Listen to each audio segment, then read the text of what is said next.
כבוד ראש העיר ופמלייתו, דיירי הבניינים, תושבי השכונה, תושבי קריית אונו ואורחים נכבדים מענף הבנייה, לטקס הנחת אבן פינה לפרויקט שטרן קורצ'אק. יהי רצון שאבן פינה שאנו מניחים כאן היום תהיה לאבן יסוד יצוקה להמשך צמיחתה ופריחתה של קריית אונו.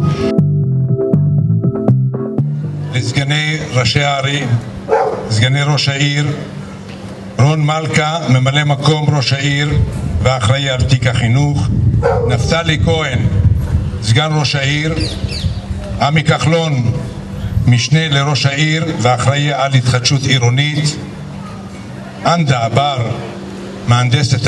מהנדסת העיר, מירב וכל צוות ההנדסה.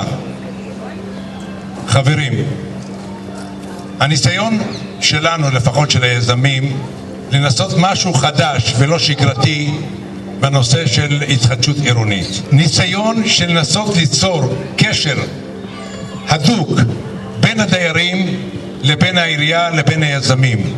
אין שום סיבה בעולם שהחבורה השלישייה הזאת לא תהיה מגובשת, מלוכדת ותעזור אחד לשני. אני רוצה באמת לאחל ליזמים הצלחה. אם לא תצליחו וזה לא יהיה כדאי כלכלית, לא תהיו פה עוד ולא יהיו כאן עוד פרויקטים. משקיע לכם הצלחה. לתושבים שאנחנו ניכנס במהרה לקביעת המזוזה, טקס קביעת המזוזה, כשיהיה בית חדש, ושהעיר שלנו תהיה הרבה יותר יפה. אז שיהיה בהצלחה ותודה רבה.